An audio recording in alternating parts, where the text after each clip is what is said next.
Gonna start. Hi everyone.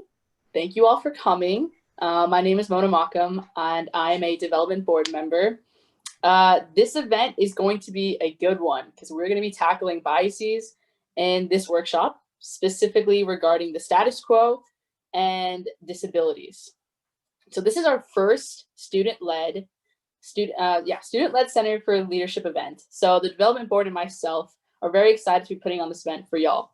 So remember to please turn on your cameras and use the chat feature and the box to, say your reactions and everything like that, because this is an interactive event. So be sure to interact as much as possible. With all that being said, I'm going to pass it off to Jericho. The floor is now his, so he's going to introduce the status quo bias.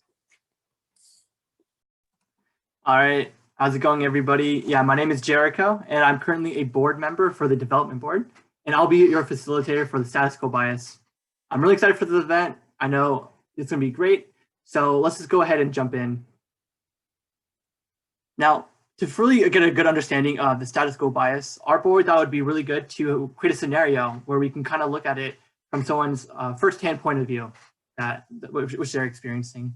So right now, I'm going to be sending a document in the chat, and it's going to contain the scenario that I'm going to go ahead and read off of. Cool. So I just sent it in the chat. And then when you open it, it's going to be view only. So make sure to go File and then make a copy so that later on when we go to our individual and group activities that you can go ahead and write on that.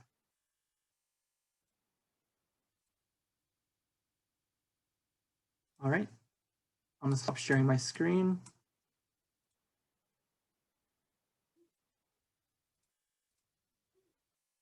And then just feel free to give a thumbs up when you have the document open, and you can go ahead and start editing it.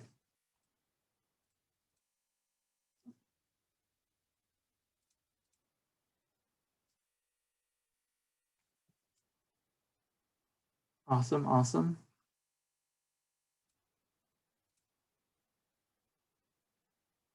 Cool, cool. Does anyone not have the document open right now? All right, looks like we're good. So I'll go ahead and start reading our scenario for this portion of the event. So Janet's first memory was getting dirt thrown at her by a classmate in the first grade. As she cried while everyone laughed at her, Karen was the only one that consoled her. From then on, Janet and Karen were inseparable. They always stick together no matter what they are doing. However, now that they are in college, Janet is concerned about their relationship. Karen is always talking behind people's backs, creating drama and constantly getting into fights. Despite this, going against Janet's own personal values, she always ends up joining Karen in the smack talk when they talk privately, and she loses control of what she says. She hates the way this hurts other people's feelings, but she enjoys the quality time that she has with Karen, her friend since elementary school. Of course, Janet feels like she should talk to Karen about this problem and have her stop. Her aggressive and intimidating personality would make a confrontation jeopardize their relationship. Karen once ignored Janet for an entire week because Janet didn't even like her haircut. However, Janet knows that Karen's good and caring side is still with her, and she still supports Janet whatever she sets out to do. So what would you guys do in kind of Janet's situation with this dilemma? We're going to go ahead and give you about 5 minutes to write your own individual thoughts in that box below the scenario.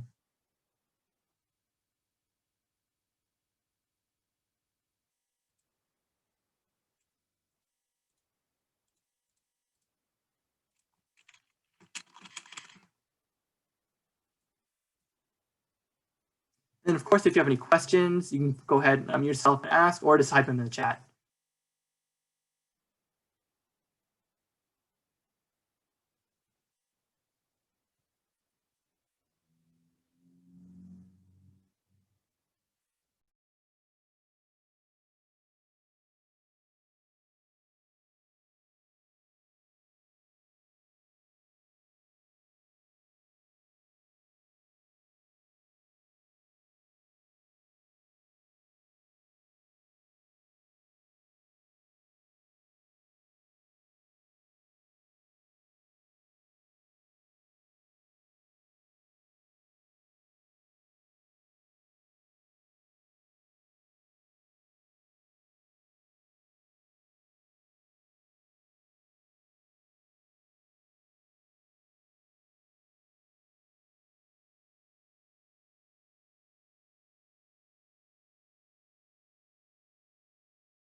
Jericho. Andrew said he can't edit to the doc.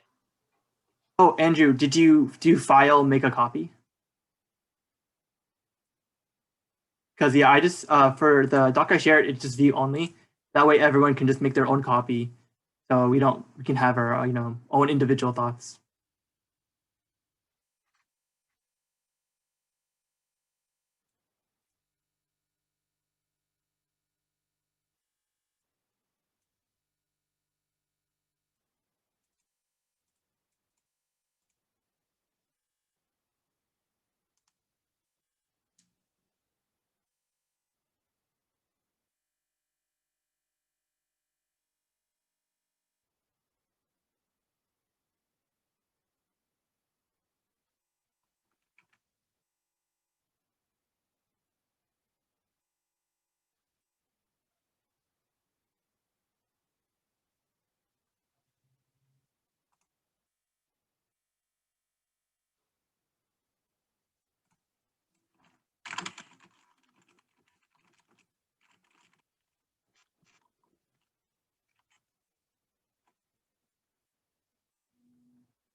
All right, perfect. So let's about 5 minutes.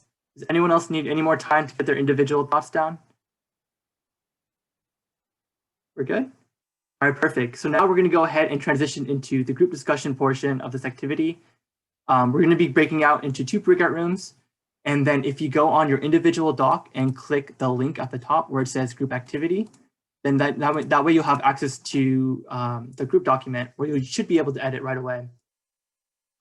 If you're in breakout room 1, then you'll be group 1. And if you're breakout room 2, then you can write all your ideas in group 2. And then this is still scenario 1, so it'll be that first box. All right. Perfect. And then I see that we have someone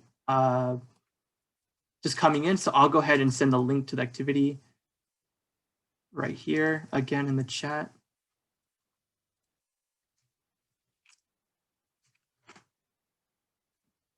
All right, perfect. George, Annie, I just sent the document to the first portion of the event. There you can go ahead and do file, make a copy, and then you can kind of read the scenario that we kind of read, that I already read to everyone. It's about the status quo bias, and there's a dilemma in the scenario. Sorry, can you send it again? I didn't get it in the chat. Oh, right. Sorry, I sent it to someone else. It's okay. All right, perfect. I just sent it. There you can read our scenario, and we're actually going to be transitioning into the group portion of the event.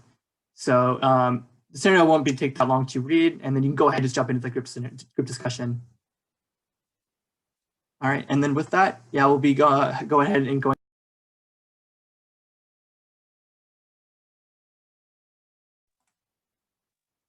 All right, cool. It looks like we're all kind of back in the main room.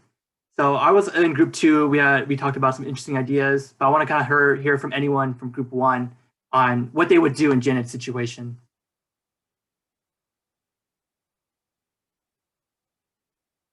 Anyone want to volunteer, or should I pick someone?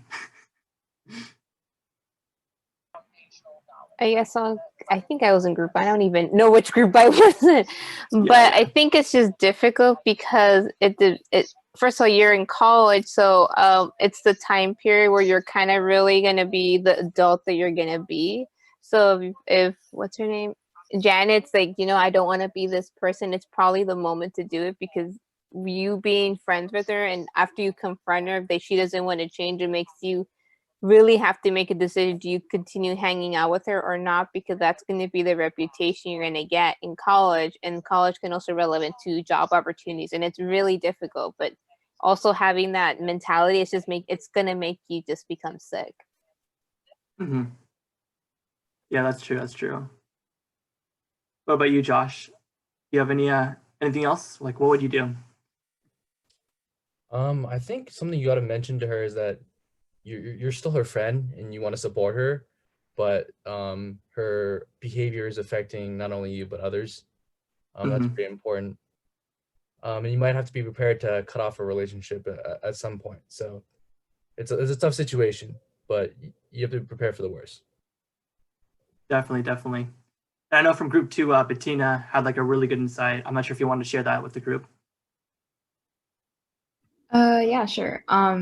Basically, I was just talking about how, as friends, we kind of have a responsibility to call our other friends out if they make mistakes, if they, are acting a certain way that, is not, probably the best behavior. So, as a friend, you want them to be a better person. So you should, try and, help them out. But like what Josh is saying, that, if they're affecting, but if they, if they have this behavior and they'll continue to act this way, then I think that that's when you should cut it off. Perfect. Yeah, I'm glad we were able to have that group discussion. I think you guys kind of nailed the key, like dilemma, problem, and solution that was kind of presented in the scenario. And I think that kind of segues straight into our kind of discussion of the status quo bias. So what exactly is the status quo bias? Well, the status quo bias is the bias, people's bias towards keeping the current situation the same. When someone experiences this bias is presented with an opportunity to change, they choose to either do nothing, so everything stays the same, or make the same decision that they previously had, so they kind of know what's going to happen from past experience. Now, what exactly causes this status quo bias? Well, loss aversion is a huge factor in why a lot of people kind of fall into the status quo bias trap. And this is because loss aversion is people's tendency to focus on losses rather than benefits. So, with Janet's situation, she was focusing a lot on how she would lose that friendship if she kind of confronted Karen, instead of the benefits of having a less toxic relationship with her. I think you guys kind of nailed that, with Josh saying, like, the fact that you were emphasizing that, at the end of the day, you're still friends with her. But because Janet was focusing on the worst case scenario, she did really want to just keep things current, kind of go with the flow, and she fell into that status quo bias. Now, also, as humans, we are naturally kind of we have a natural tendency to things that are familiar with us. Now, let's be honest, how many of you guys like go to a restaurant and then you just like order the same thing like every time? Just raise your hand. Yeah, and this is a perfectly natural thing because, in our heads, why would we risk getting something we don't like when we can just get something that we know we like?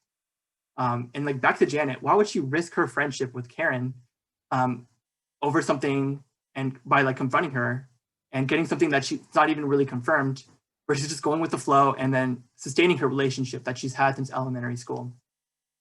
Now, one last factor that kind of contributes to people falling into the status quo bias is the cost of change, which is pretty much like the effort needed to instigate that change and kind of get out of the status quo. Like, for instance, why should I switch majors when I've already taken all the classes for my current major?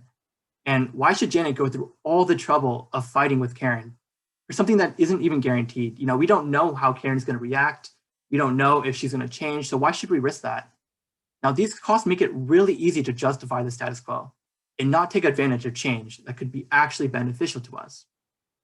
Now, as you guys can probably saw through the scenario, Janet was clearly experiencing the status quo bias because she was preferring the current situation, her toxic relationship with Karen, over, trying to change that and confront her and, make her a better person by having her stop these bad habits of talking behind other people's backs.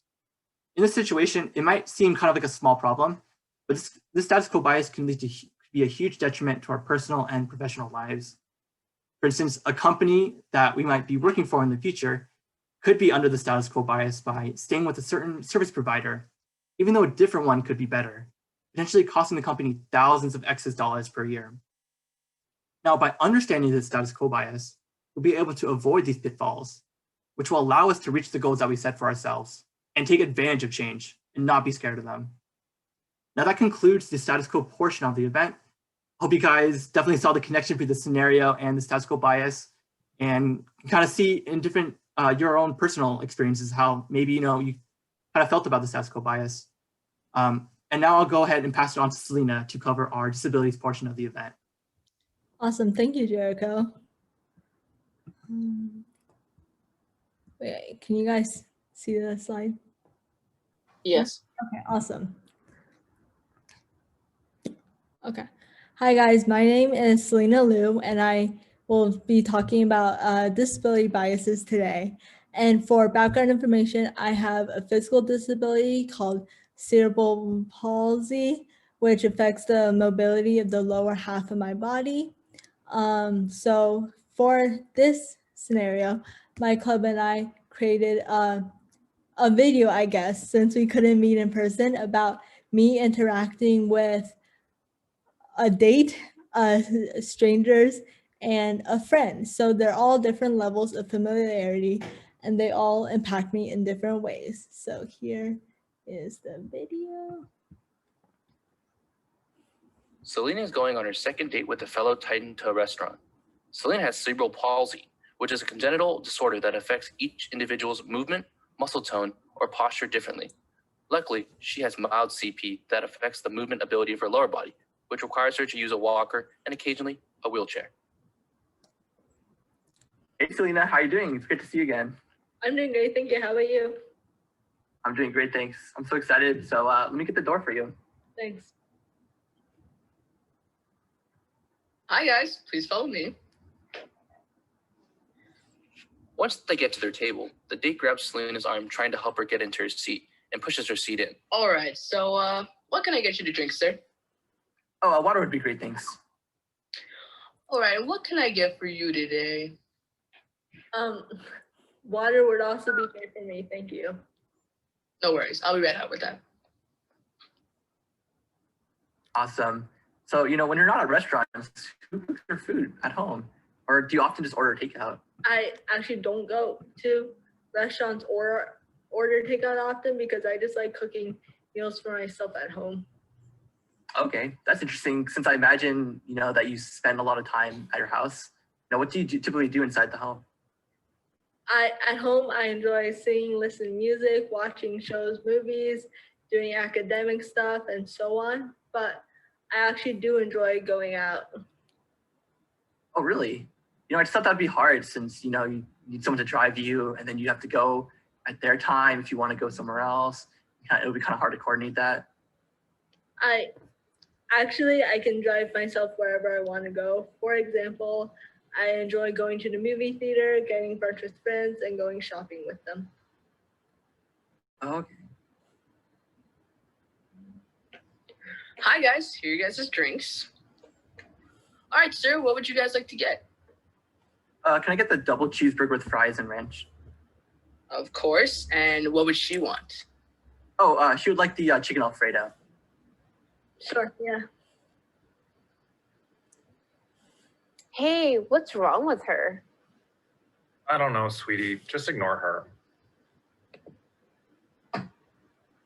Hey, I'm sorry that you had to hear that. I would never say that stuff about you.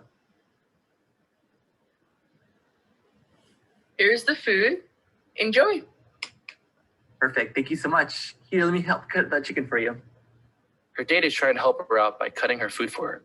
They start eating. Hey, Selena. Coincidentally, Selena's friend walks into the restaurant as well. You never told me you had a brother. I actually don't have a brother. I'm just on a date right now. Oh, okay, cool. Let's catch up sometime and maybe go ice skating. Sure, we can talk about this later. All right. Selena and her date finish up dinner at the restaurant. All right, I had a great time with you tonight. When can I see you again? I actually won't be seeing you again. Just a word of advice. Be more careful with your thoughts and your words around other people. Bye. Awesome. Let me, nope, Selena is going on. sorry. Okay. Just to make sure you guys can still see the PowerPoint, correct? Okay, awesome. So now we have the next activity for you. It's that same Google Doc. It's just the second scenario. The question that I would like for you guys to think about is, why did Selena or why did my date end poorly? Now go ahead, I'll give you 3 to 4 minutes to think about it individually, and then we'll put you back into those same breakout rooms.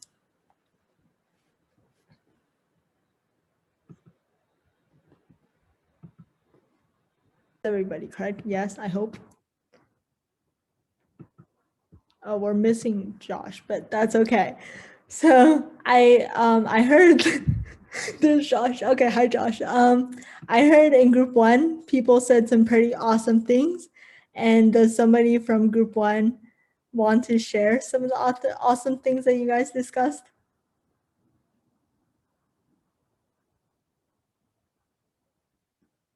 Sure, I could tell you a couple things we wrote down here. So for one, the date kind of kept assuming she couldn't do certain things for her. So he definitely cut her food. He was ordering for her.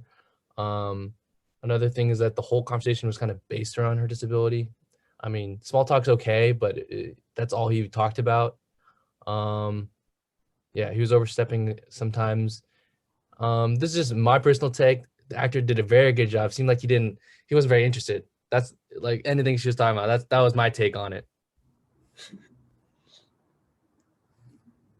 Okay, awesome. Does anybody from group 2 want to share?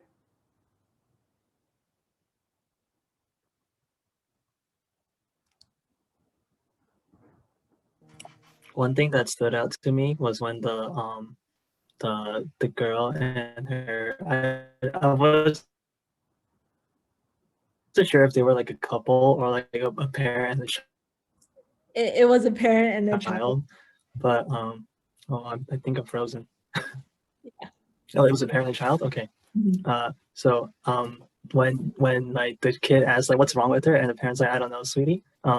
That like, and then like the parent didn't seem to want to educate the child, but also the date said, don't worry, I wouldn't say that about you behind your back.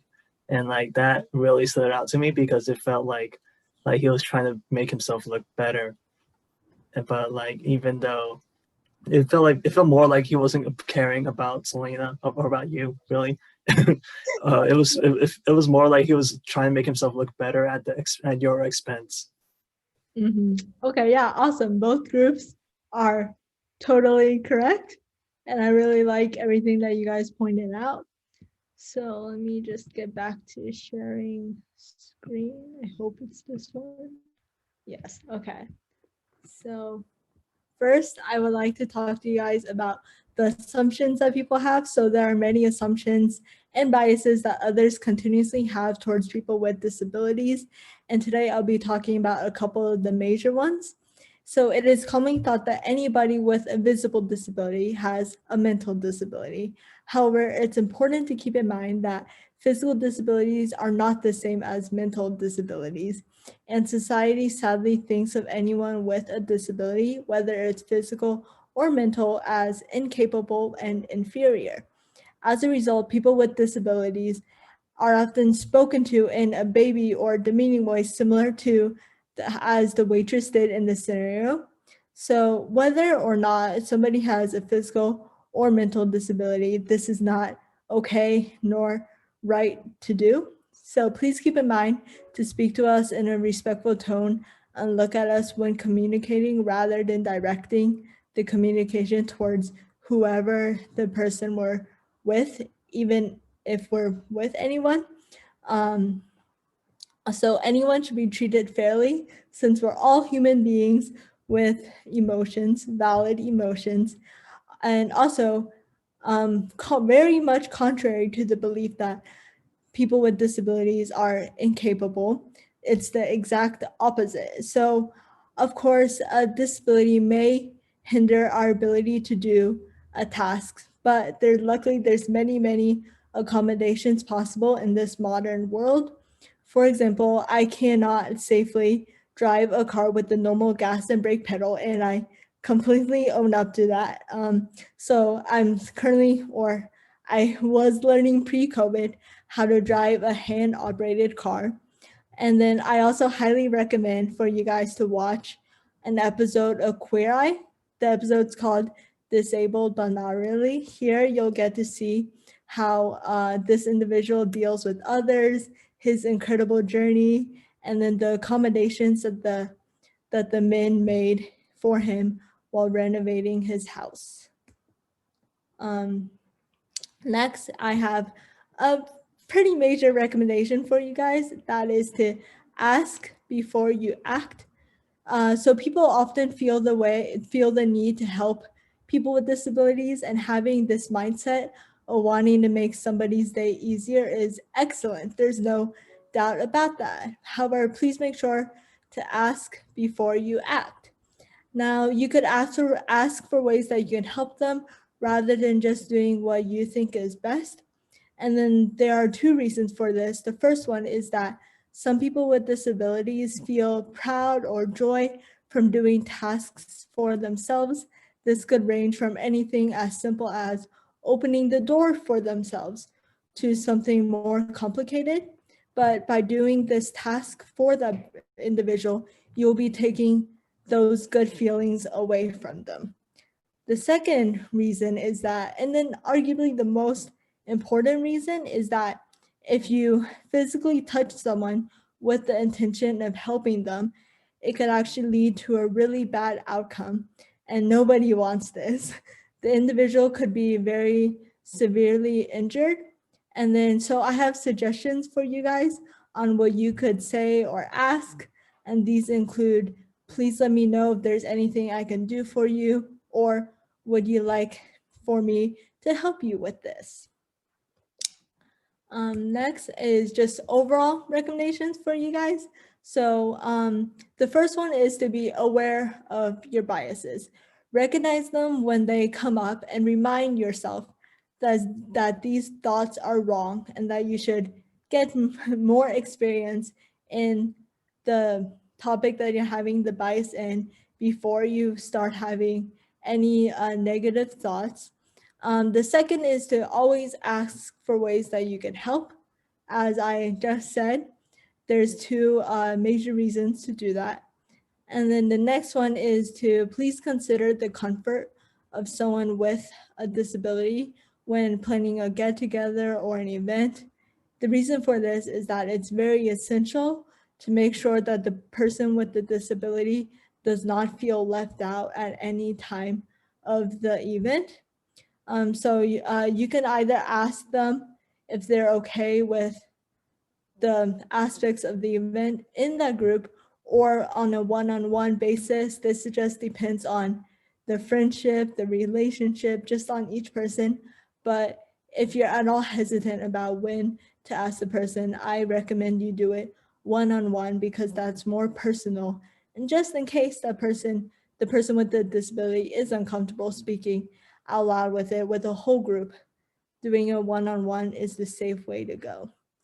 And another major thing that I ask you guys to keep in mind and to do is to speak out when you hear anyone speak in a discriminatory way directly to an individual or indirectly behind their back. This is the most direct way to make progress in this world. Some people really just need to be called out. You can call them out politely. There's ways to do that, but sometimes people just need this in order to realize their biases and ways to change. So I hope that I helped you gain insight into the life of someone with a disability and uncover possible unconscious biases today, and that you can have more clarity in interaction with people with disabilities and make more people aware. Thank you. Now we have time for Q&As at the end. But for now, I will be passing it back to Mona to close up the event. Thank you, Selena. Yes, before we close off our event, I see that we have some time left. I wanted to plug in our last Center for Leadership event for the semester. So operations is planning our last Meet the Executives. The topic is top leadership, and it's about running a company. So our guest speakers are going to include Jessica Word, who is the president of Word and Brown General Agency, and Dean Stoker, who is the chairman and CEO of Alteryx. So that will be on Friday, December 4th, from 1:30 to 3:30 p.m. Please be sure to register. I think Rosie put the link in the chat. Yes, and be sure, if you don't register through the link, go on to CSUF Center for Leadership, and you can also go on our website to register as well. Next slide. All right, I just wanted to take a few moments. Yes, the time update is 1:30 to 3 o'clock. Yes, thank you, Rosie. I just want to take a few moments to thank all of you for attending our first Center for Leadership workshop event hosted by, one of our boards. This was a very, very exciting event. I know me and the development board were very, very excited to be putting this on for you guys. So hopefully this isn't the last. Hopefully you all can come out and check out any more workshops we have in store. We are very, very looking forward to it. And yes, thank you, Jericho. Thank you, Selena, for facilitating and helping, run this event, making it smooth. And Rosie, thank you for being here and helping moderate. And thank you all for attending. This was an awesome, awesome event. So yes, like Selena mentioned before previously, we are now going to go into our Q&A portion. So if you guys have any specific questions, for Selena, and any disability biases questions, or for Jericho, any, status quo biases, please be sure to ask now. And yeah. Feel free to either type it in chat, or if you want, you can go ahead and do the raise your hand function. And then when we call on you, you can just unmute yourself.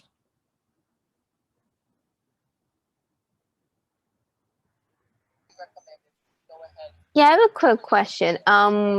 Just because it's now during COVID, and I know what I do with for mine when they ask me those difficult questions. But when you're either going out or when you for interviews, do you have people asking you about your disability? Because mine's a little bit mental, so I actually have to introduce them and ask when they ask me, do you have any ethnicities that you want to let us know? Like, well, actually, I'm a good person to train, but I just need you to repeat something to me, just because mine's a little bit more of a slow place. But with yours, do you notice that they ask you, like since yours is a little bit more visual, do you feel like they ask you, like when you try to do an art interviews, like any interviews, or like how has it been for you?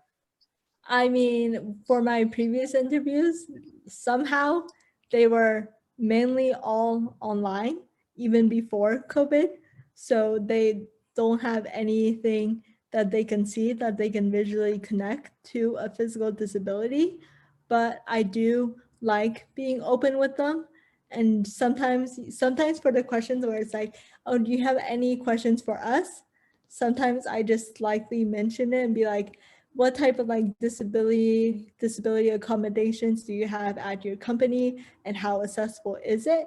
So sometimes I just bring it up at the very end so that they can't have any biases during the interview. So yeah, that's just what I do.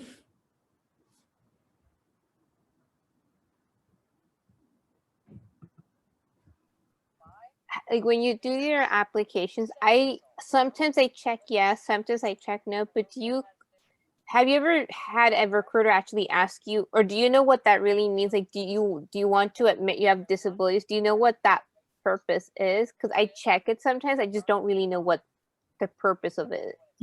I think I could be very much wrong, but I personally think that it's just to make sure that for people who do have disabilities, they are aware of it and they will try their best to make the adaptations that they need to do. And then if they have any confusions or need more clarity, then they can ask it during the interview.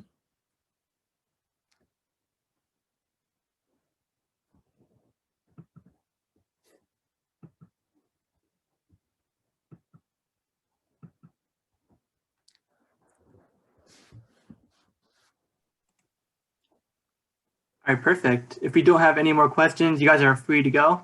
But yeah, any last minute questions, feel free to tell them in the chat or just unmute yourself. And I hope you guys have a great rest of your day. Thank you again for coming to our event today. Thank you.